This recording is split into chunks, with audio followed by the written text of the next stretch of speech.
오늘 주일 2부 예배에 우리에게 은혜 주실 하나님 말씀은 로마서 15장 12에서 13절입니다.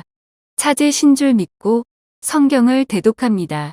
또 이사야가 이르되 이새의 뿌리 곧 열방을 다스리기 위하여 일어나시는 이가 있으리니 열방이 그에게 소망을 두리라 하였느니라.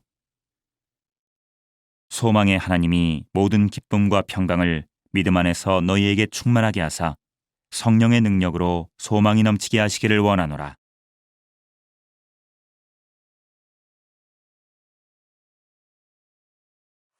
오늘 로마서 15장 12절과 13절의 말씀을 가지고 소망의 하나님 라는 제목으로 은혜를 나누도록 하겠습니다. 소망의 하나님 하면 많은 하나님을 표시하는 말들 가운데 하나 있죠. 그런데 우리가 하나님을 스스로 정의할 때 아픈 사람에게는 치료의 하나님이 되실 것이고, 뭔가를 계획하고 뭔 일을 하려고 할 때에는 여호와 이레의 축복을 주시는 하나님을 기대할 것이고, 또 괴롭고 힘든 가운데 있는 사람은 은혜의 하나님, 사랑의 하나님을 얘기할 것이지만, 오늘 저는 여러분들에게 이 소망의 하나님 말씀을 드리면서 우리들에게 소망이라는 것이 얼마나 중요하고, 이 소망이라는 것이 하나님을 얼마나 더 갈급해하게 하는지에 대해서 말씀을 보려고 합니다. 이 소망이란 말이 히브리어로는 가와 이런 말이고요, 헬라어로는 엘피조라는 말입니다. 이 뜻은 뭐냐면 뭔가를 고대하고 기대한다는 뜻인데, 하나님의 사랑과 그 무한한 능력을 신뢰할 때에만 나타내는 말이 바로 소망이라는 말입니다. 사람은 누구에게나 기대와 꿈이 있고 계획이 있고 뭔가 하려고 하는 일이 있는데, 그 일들을 추진하는 데 가장 큰 원동력이 뭐냐면 그것이 이루어졌을 때 그 소망을 보고 나가는 발걸음이거든요. 그 마음의 모습이거든요. 어떤 철학자가 말하기를 이런 말을 했습니다. 이 세상에서 꿈이 없어지는 때가 가장 무서운 때가 될 것이다. 지금 이 순간을 살아내는 이유가 뭡니까? 바로 이후에 있을 일들이 좋을 것이라고 소망하기 때문에 살아가는 것이거든요. 만약에 우리의 삶이 앞으로 악한 것만 보이고 나쁜 것만 보이고 절망만 보인다면 무슨 의미로 살아갈 수 있겠어요? 사람에게 희망이 없어지고 소망이 없어지는 것은 제가 생각할 때는 다 없어지는 것 같아요. 그래서 하나님께서 우리에게 말씀하실 때에 우리에게 소망이 있게 하려고 하는 그 하나님의 모든 말씀들을 그 말씀대로 순종하고 살면 소망이 뜻이 이루어지는 놀라운 결과로 이루어질 것으로 믿고, 하나님을 믿으시는 축복받은 성도님들 되시길 예수님의 이름으로 축복합니다. 그러나 우리가 세상을 살 때에 건강하게 살기를 원하지만 누구나 병을 갖게 되는 것 같아요. 병 없는 사람이 없는 것 같아요. 병이 나쁘고 좋고가 아니고 더 아프고 더 안 아프고의 차이인 것밖에 없는 것 같아요. 건강하게 살려고 하지만 병이 들게 되고, 부자로 살고 싶긴 하지만 누구나 부자도 스스로 가난하다고 생각하는 것 같아요. 그래서 욕심을 가지고 사는 것 같기도 하고, 나는 잘나게 살고 싶은데도 불구하고 항상 비천하게 되게 되는 것을 보게 됩니다. 또 작게는 아름다운 가족, 화목한 가족, 화목한 가정을 살기를 원하지만 모든 가정 안에는 문제가 발생하게 되고, 또한 갈등을 겪게 되고 실망하게 되고 낙심하게 되는 일들이 많은 것 같습니다. 이럴 때 모든 것들이 절망적이고 안타깝고 참 안 될 것 같은 상황이 될 때에 우리 하나님이 바로 우리의 꿈입니다. 또한 하나님이 바로 우리의 소망이라는 말을 오늘 본문 로마서 15장 12절과 13절에서 말씀하고 계십니다. 첫 번째로 말씀을 드리고 싶은 것은 소망의 하나님은 없는 데서 있게 하시는 하나님이라고 말씀해 주고 계십니다. 생기가 넘치는 풍성한 세계가 되었으며 하나님이 보시기에 좋았다고 하는 창세기 1장의 말씀처럼 우리는 하나님 안에 있을 때 풍성하며 하나님 안에 있을 때 보기 좋은 게 바로 우리의 믿음의 생활인 것입니다. 하나님을 떠나서는 가난할 수밖에 없고 비천할 수밖에 없고 안 좋을 수밖에 없고 나쁠 수밖에 없는 것입니다. 하나님께서는 우리의 모든 성도들이 소망 안에서 큰 꿈과 이상을 실현하기를 원하시는 것을 성경을 통해서 알 수가 있습니다. 또한 우리가 살면서 소망의 하나님이 되시는 이유가 뭐냐면 약한 자를 들어서 강한 자를 부끄럽게 하시는 우리의 소망이 되시겠다고 하시는 예수 그리스도의 엄연한 명령이 있기 때문입니다. 고린도전서 1장 27절 말씀을 같이 읽겠습니다. 고린도전서 1장 27절 말씀입니다. 시작. 그러나 하나님께서 세상에 내려가는 것들을 택하사 지혜 있는 자들을 부끄럽게 하시고 세상에 악한 것들을 택하사 강한 것들을 부끄럽게 하려 하시며. 그런데 이 말씀을 참 위로받는 말씀인데 믿음의 사람들이 어떻게 착각을 하냐면요, 이걸 눈앞에서 확인하고 싶어 하죠. 그러나 중요한 것은 그 약한 자가 내가 아니라고 생각하는 거예요. 또한 비천한 자가 내가 아니라고 생각하는 거예요. 나는 강하다고 생각하고 나는 충분히 모든 것을 가지고 있다고 생각하고 내게 다가오는 모든 악한 것과 더러운 것과 세상적인 것들을 물리칠 수 있다라고 오만하고 있는 사람들이 너무 많다는 거예요. 이 모든 세상의 이 잘못된 님들은 나에게 해당 사항이 없다라고 생각을 하고 있는 거예요.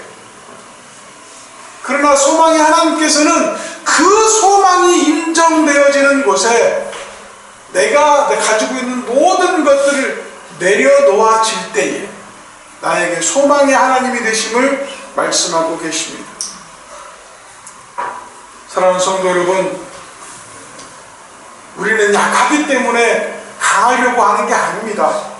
우리가 부족하기 때문에 모든 것을 충만하게 받기 원하는 것이 아닙니다. 우리가 강함을 받는 것도 축복을 받는 것도 은혜를 받는 것도 사랑을 받는 것도 하나님의 뜻인 것입니다. 오히려 하나님께 간구함이 소망의 하나님이 되기 위한 것이 한쪽적으로 다른 것으로 한쪽으로 쏠려 있는 걸 봅니다.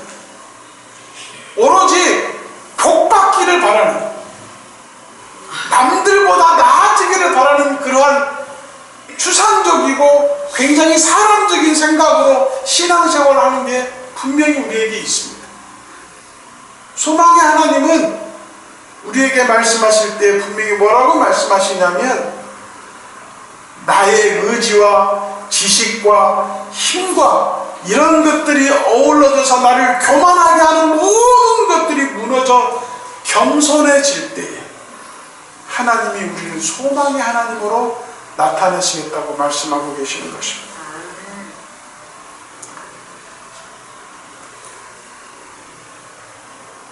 죄송해요. 좀 엉뚱한 데서 전화가 자꾸 와서.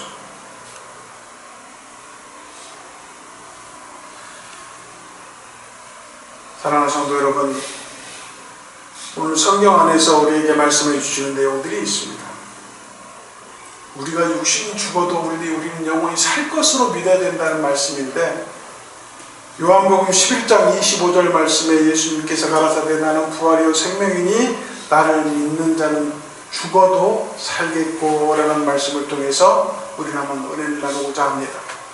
나는 너희들의 부활이요 생명인데 나를 믿는 자는 죽어도 산다고 하는 것은 육체적으로 죽었다 사는 것이 아니고 그 영혼이 죽을 수밖에 없는 영혼이나 하나님께서 그 영혼을 인도하시고 용납하시고 또한 받아들이겠다는 말씀을 말씀해 주시는 것입니다.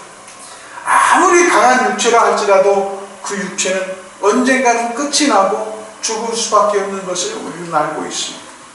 또 우리는 그렇게 사랑하고 그렇게 애지중지 지지부지했던 우리의 소중한 존재들이 지금 이 자리에 없음을 우리는 깨닫게 됩니다. 그러면서도 그 죽음에 대해서 아무런 생각이 없는 것 같아요.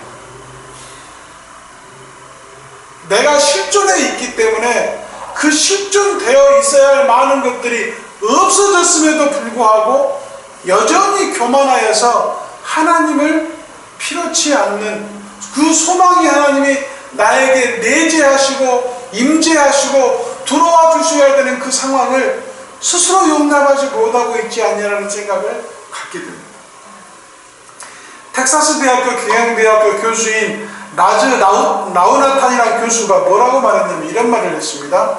왜 똑똑한 사람들은 행복하지 않을까? 왜 똑똑한 사람은 행복하지 않을까? 그거는 신뢰는 행복이 중요한데 먼저 그 행복을 하기 위해서 신뢰라는 것을 남을 먼저 신뢰할 수 있을 때에 내가 더 행복해진다는 말을 했습니다. 그러면서 더불어 얘기하는 게 뭐냐면 왜냐하면 내가 더 행복해지기 위해서는 남을 더 잘 믿어야 되고 더 신뢰해야 되는데 그거는 사람의 인지상정상 상대가 나를 믿어주면 내가 그 사람에게 믿음의 행동을 할 수밖에 없다는 거예요. 상대가 나를 믿어주는데 내가 거짓된 행동을 하게 되고 잘못된 행동을 할 수 없다는 거예요. 내가 남을 믿어주는 많은 가능성이 많이 열려질수록 나를 믿는 사람이 더 많아지는 것이 당연하다는 거예요. 그런데 사람이 본디 똑똑한 사람들이라는 것은 결정적으로 머리가 비상하고 이런 사람들, 똑똑하다는 정의가 뭐냐면 똑똑해서 사회에서 성공적으로 생활을 하는 사람들을 얘기하는데 그 똑똑한 사람들은 자기가 성공한 것들을 지켜내기 위해서 자꾸 남들을 의심한다는 거예요. 그래서 똑똑한 사람들이 행복하지 못한다는 것입니다. 자기가 어떤 이론을 만들어내고 자기가 어떤 세계적으로 세상적으로 인정받을 수 있는 물건을 만들어내고 자기가 어떤 이 진리와 이론을 만들어내서 사람들에게 감명과 영광을 줄 수 있는 모든 좋은 것들을 만들어놨는데 그것을 누군가 지적하고 누군가 이건 다르게 한번 생각해보겠다라고 대드는 사람들을 자꾸 경계해야 되다 보니까 그 사람들에게 신뢰적인 행동을 하게 못하게 되고 믿지 못하는 결과를 만들어내므로 말미암아 그 사람들에게 신뢰를 주지 못해서 반대급부로 거짓된 행동과 거짓들이 나에게 다가옴으로 말미암아 불행하다라고 얘기한다고 하는 것입니다. 이 말씀을 통해서 여러분 깨달음이 분명히 있어야 될 줄로 믿습니다. 주님은 소망의 하나님으로 우리를 끊임없이 사랑하기를 원하시고 끊임없이 축복하기를 원하시고 끊임없이 은혜와 사랑을 주기를 원하시는데 여전히 우리는 하나님을 밀쳐내고 있는 것을 보게 됩니다. 그러면서 입으로만 주님을 사랑한다고 그러고 입으로만 교회를 사랑한다고 그러고 입으로만 성도를 사랑한다라고 얘기하고 있지 않나 점검해 봐야 되는 것입니다. 우리가 주 안에서 행복하기 위해서는 주님을 사랑하고 성도를 사랑하고 교회를 사랑하고 주님과 교회와 성도를 믿어주는 믿음을 가져야만 우리가 행복해질 수 있는 것입니다. 인간들의 관계에서도 마찬가지예요. 먼저 신뢰를 주면 그 사람들은 우리에게 믿음을 주게 되어 있습니다. 그래서 우리 모든 성도님들에게 제안을 합니다. 사람 간의 관계 개선을 위해서도 인간적인 부분에서 내 스스로의 것을 포기하게 되거든요. 믿음을 주기 위해서. 믿음이라는 것이 쉽게 그 사람들에게 보여지는 게 아니어서 어쩌면 이런 거일 거예요. 그 사람에게 믿음을 주고 신뢰를 준다는 것은 내 방법, 내 생각이 그 사람에게 맞춰주는 게 아니라 그 사람이 가지고 있는 생각과 뜻을 내가 맞춰주는 게 어떻게 신뢰이고 믿음일 것 같아요. 우리는 사람을 사귐에 있어서 믿음을 주기 위해서 그렇게 행동을 하는데 하물며 하나님의 그 믿음 안에 우리가 합당한 자가 되기 위해서 어떻게 생활해야 될 것인지에 대해서 한번 잠깐 보도록 하겠습니다. 성경 말씀에 욥기 18장 13절 말씀에 이렇게 기록되어 있습니다. 다시 욥기 8장 욥기 8장 13절 같이 읽겠습니다. 시작. 하나님을 잊어버리는 자의 길은 다 이와같고 사고 간 자의 소망은 없어지리니. 자, 여기서 다른 말은 다 여기 사곡이란 말이 무슨 말이냐면 신성모독적인 것이고 불경과 함께 그 하나님의 뜻을 곡해하고 다르게 생각하는 것들을 얘기하는 것입니다. 그런데 여기서 말씀하시기를 이렇게 하나님적인 것을 내 것인 것 마냥 착각하거나 하나님의 말씀을 나에게만 적용되는 말씀으로 잘못 생각하는 사람들에게는 소망이 없다라고 분명히 말씀하셨습니다. 욥기 11장 18절 말씀도 같이 읽겠습니다. 시작. 내가 소망이 있으므로 든든할 것이며 두루 살펴보고 안전히 쉬리라. 소망이 있는 자에게는 오히려 든든하여지고 두루 살펴보고 안전히 쉬리라. 이 욥기에서 나오는 이 말씀을 기억해. 욥기가 어떤 상황입니까? 원하든 원치 아니하든 하나님의 허락하심으로 인해서 사탄에게 시험을 받고 있는 상황인데 그 시험이 우리가 대충 견딜 수 있는 시험이 아님을 우리가 알잖아요. 모든 것을 잃어버리고 극한의 고통에 이르렀던 이 사람이 그 모든 어려움 가운데에도 소망의 하나님을 신뢰하고 있습니다. 그 소망의 하나님을 믿고 있는 것입니다. 이 말씀을 통해서 우리가 깨달아야 될 것은 소망의 하나님을 인간적인 위협이나 개인적인 좀 불만이 있더라도 하나님을 믿어보면 손해 없겠다라는 말씀을 여기에서 말씀해 주고 있는 거예요. 아마 매번 많은 목사님들이 욥에 대해서 말씀하실 때 이만한 고통받고 믿음 생활을 할 수 있는 사람이 몇이나 있는지 스스로 한번 겪어보신 사람이 있으면 나오라고 해도 아무도 못 나올 것이라는 목사님들이 많습니다. 저도 그렇게 생각합니다. 자기가 가졌던 모든 자녀들이 다 죽어버려요. 자기가 가진 모든 재산이 한순간에 다 없어져버려요. 몸에 욕창이 들어서 기역장으로 몸을 긁고 있는 이 상황을 겪어내면서 하나님을 찬양하고 하나님께 영광을 돌리고 오히려 내 죄를 회개하는 욥의 믿음을 스스로 감당해낼 수 있는 믿음이 있을까요? 지금 이 세상에? 이 말씀은 무슨 말씀이냐면 스스로 하나님을 신뢰하기보다 하나님을 의심하는 것. 기도함에 있어 기도가 들어지고 하나님의 응답이 있을 것을 믿기보다 기도를 통하여 더 의심하게 하는 신앙을 가짐으로 말미암아 나에게 오는 모든 하나님의 소망이 깨어지고 부서지고 있음을 발견하지 못한다는 얘기입니다.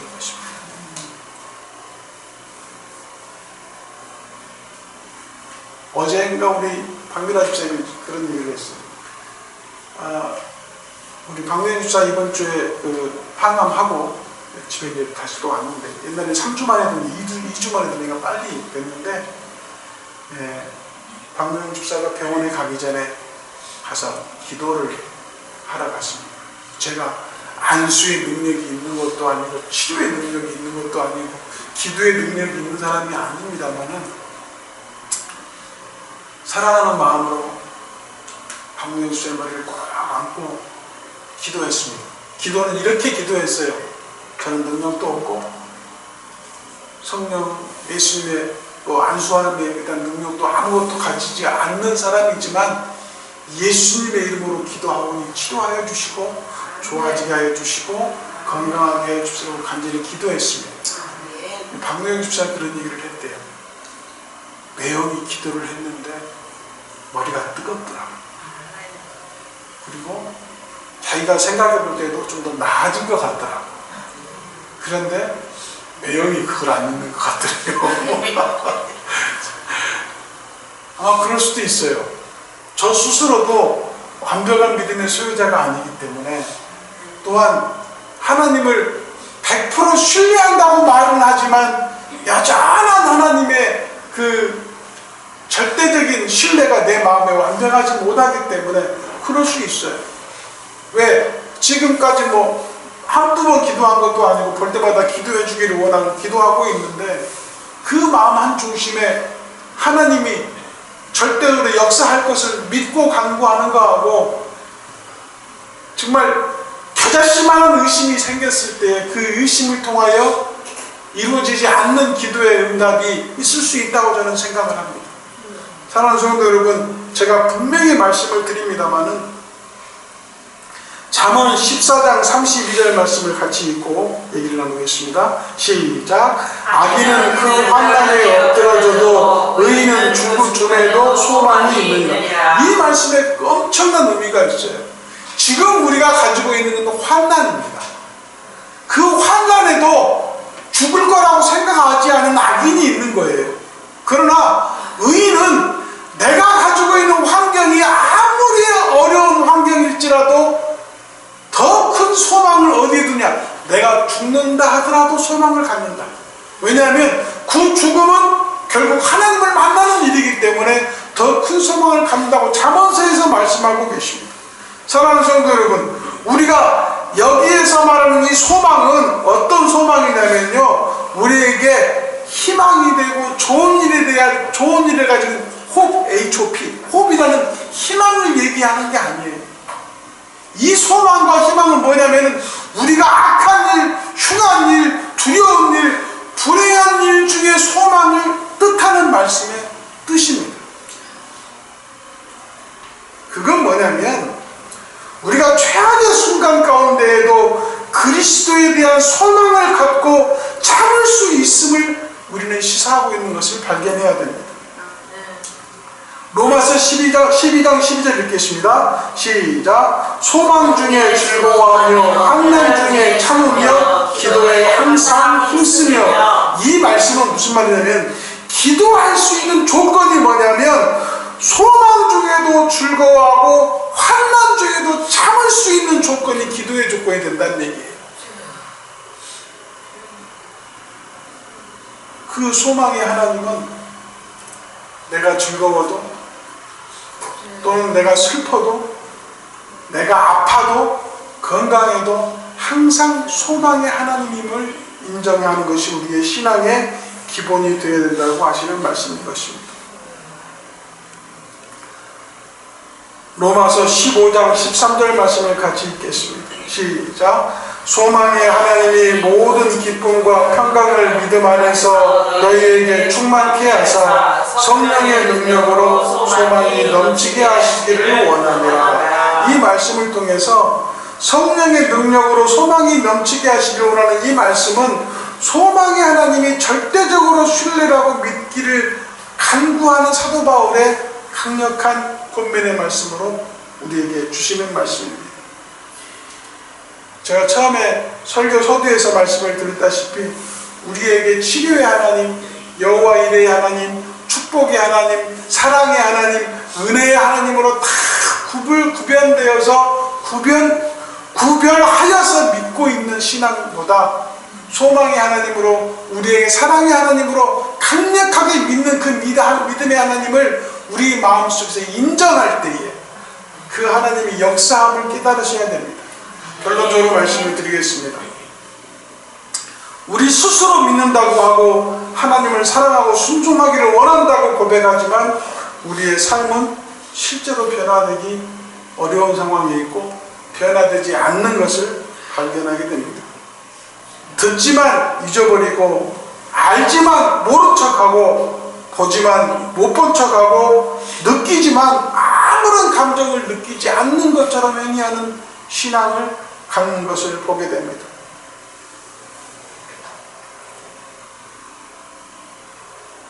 들어진 것이 믿어져야 되고 느껴지는 것이 알게 되어지고 은혜임을 알게 될 때에 순종하게 되는 것입니다.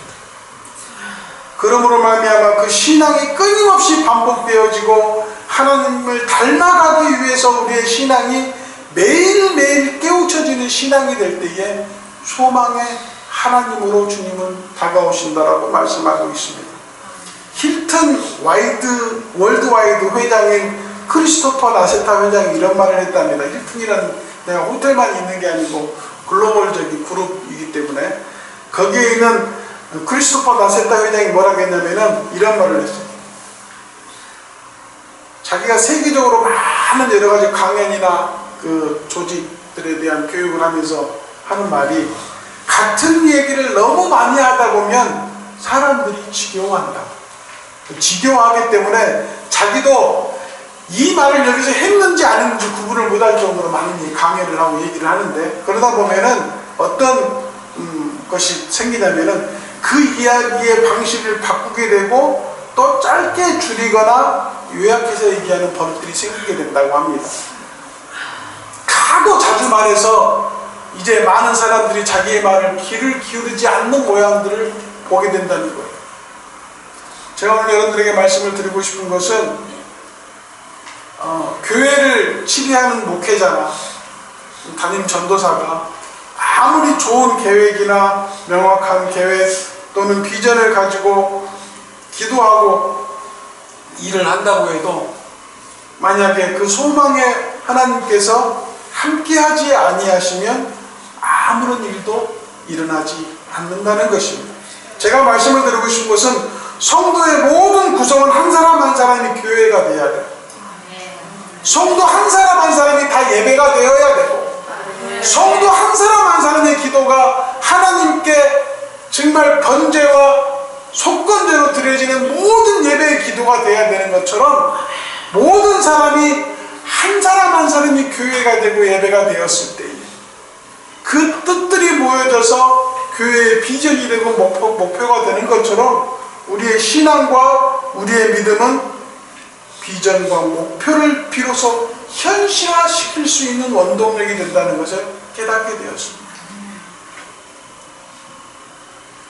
잘못 드려지는 헌금을 지적하지 않고, 전도하지 않음을 지적하지 않는 것이, 또한 그것이 성도들의 마음을 편하게 해줄 거라고 생각해서 그 설교를 자주 아니하고 그러한 말씀을 못 드리는 것은 어쩌면 하나님의 뜻과 하나님의 나라에 배반을 하는 것이라고 저는 생각을 하게 됐습니다.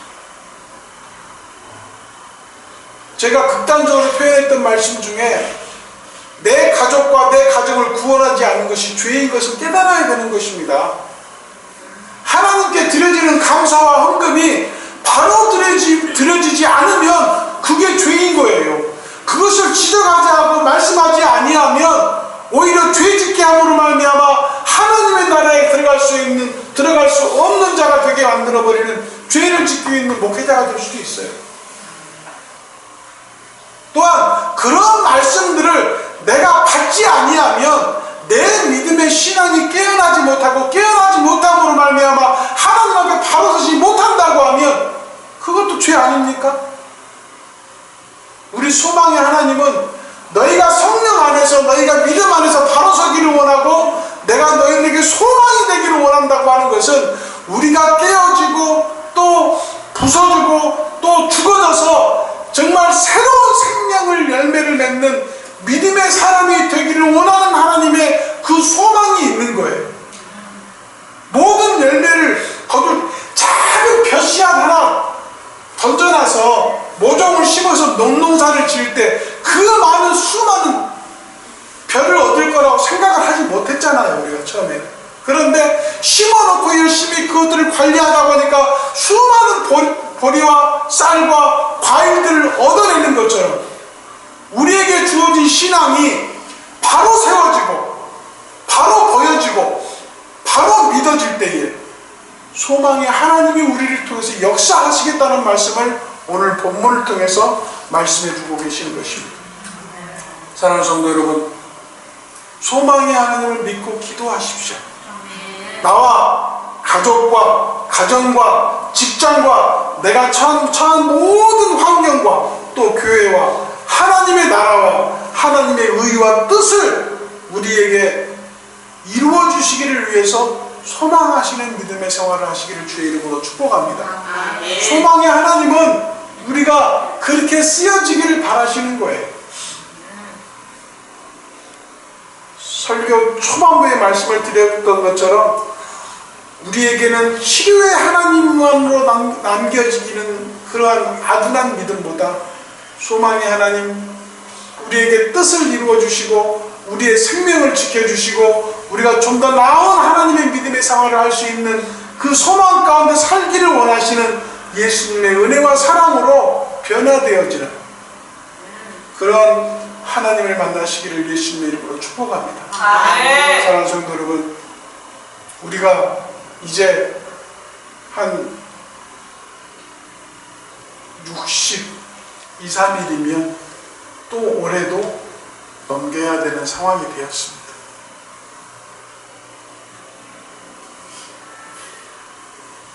앞으로 16일 정도 되면 원로 목사님이 소천하신 날이 됩니다. 벌써 1년이 되었더라고요. 어제는 아버지 핸드폰을 이렇게 보다가 아버지 핸드폰 쪽에 이제 가끔 카톡으로 메시지가 오는 것도 있고, 그래서 이제 그분들한테는 모르시고 오시는 분들도 있기 때문에 아버님 소천하셨습니다 문자도 드리고 다양한 SNS를 제가 정리를 해드리고 있는데, 카톡을 보다 아버지하고 마지막 대화를 듣게 되었어요. 10월 10일 정도 되었더라고요. 마지막 주보 전담해서 문자하는 내용이 있었는데, 그리고 병원에 계시면서 아버지 소천하시고 계속 제가 아버지한테 문자했던 게 있더라고요. 주일마다 오늘 예배 은혜롭게 잘 마쳤습니다. 아버지 함께 해주셔서 감사합니다. 문자들이 계속 남아있는 것을 확인하다가 그런 생각을 했어요.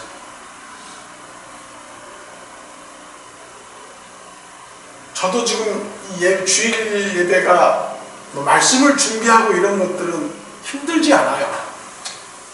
어쩔 때는 제가 원고를 4장, 5장을 만들어서 설교를 하고 끝마쳐 보면 제가 제대로 하나님 말씀을 전달했을까라는 생각 정도로 말씀이 제대로 전달되지 않은 경우가 많습니다. 그런다고 해서 그것을 꼭 내가 뭐 성령의 능력으로 붙잡힌 말씀을 전했다고 말씀을 드릴 수는 없어요. 그러나 중요한 것은 하나님께서 그 말씀하고자 하는 의미가 분명히 있을 것이다. 그 말씀을 통해서 깨달아지는 성도가 있을 것이라는 생각을 가질 때에 그 말씀에 대해서 조금 더 구체적이고 완벽하게 하려고 노력을 하고 있습니다. 좀 더 열심히 노력하려고 하는데, 이제 거기에서 더 나아가서 우리 모든 성도들이 이 말씀을 듣고 깨어지고 변화되어지면 분명히 전도되어지고 교회가 더 성숙하고 부흥될 것이라는 믿음을 가지고 있는데, 그 믿음이 소망의 하나님을 통하여 이루어지기를 간절히 바라는 믿음으로 오늘 이 말씀을 전하는 것입니다.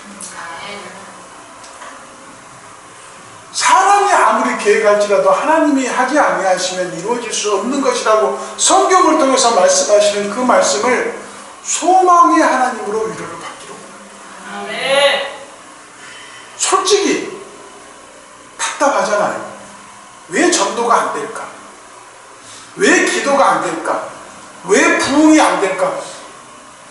살아계셨을 때 우리 원로 목사님이 그렇게 힘들게, 아마 원로 목사님의 마지막의 목회 인생이 그렇게 외롭고 쓸쓸한 것이 마지막이었다고 하면 참 죄송스러운 일인데, 잘 알다시피 우리 원로 목사님은 많은 교회를 개척하셨고 수많은 부흥회를 통해서 많은 성도들을 구원시켰고 또한 많은 성도들을 믿음의 사람들로 살아갈 수 있도록 양육하신 목사님이셨잖아요.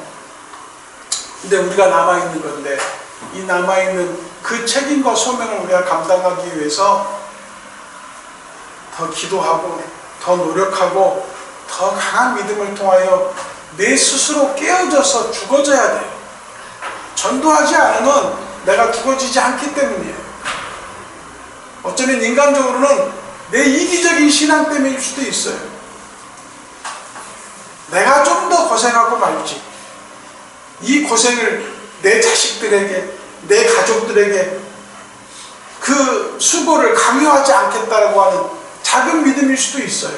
그러나 하나님은 이 세상에서 복받고 사는 것도 중요하게 하나님을 생각해서 축복하실지 모르겠으나, 우리가 육신의 안위와 세상의 세상살이의 축복을 원하시는 하나님이 아니라는 거예요. 우리의 영혼이 거듭나지고 우리의 영혼이 구원받기를 원하시는 하나님을 만나시라는 거예요. 지금 현실이 뭔 소용이 있어요? 결국은 나는 계속 나이를 먹어갈 것이고 계속 죽음을 향해 갈 수밖에 없는 사람들인 거예요. 영원히 내 젊음을 유지할 수 있는 사람은 세상에 한 사람도 없습니다. 결국은 주님을 만나야 되고, 주님을 만나는 순간 심판받아야 되고, 그 심판을 통해서 지옥이냐 천국이냐가 결정되는 순간에 나만 천국 가서는 안 되지 않겠습니까? 좀 더 많은 사람들이 세상 끝날까지 하나님의 구원이 이루어지기까지 우리와 함께 하신다는 그 하나님이 오늘도 여러분들을 붙들고 말씀하십니다. 내가 너희들의 소망의 하나님이 될 것이다. 내가 너희들의 소망의 하나님이 될 것이니 너희 자녀들을, 너희 새끼들을, 너희 부모들을, 세상의 많은 가족과 형제 자매들을 구원시키라 말씀하고 계십니다. 사랑하는 성도 여러분, 소망의 하나님을 믿으시고 나와 가족과 가정과 직장과 하나님의 교회가 우리에게 소망이 있기를 위해서 기도하시고, 그 소망의 기도가 하나님의 은혜와 사랑으로 변화되어서 우리 자신에게도 축복이 되겠지만 교회에도 축복이 되는 놀라운 역사가 일어나기를 위해서 그 소망의 하나님을 붙드시는 성도들이 되시기를 예수님 이름으로 축복합니다. 하나님께서 우리와 분명히 함께 하십니다. 함께 하시고 우리와 동행하십니다. 그걸 믿고 아멘 하셨으면 당당히 나가서 말씀을 전하세요. 그러면 하나님이 함께 하실 줄로 믿습니다. 그래서 우리에게 더 많은 은혜와 축복이 되게 하는 놀라운 역사가 있을 줄로 믿습니다.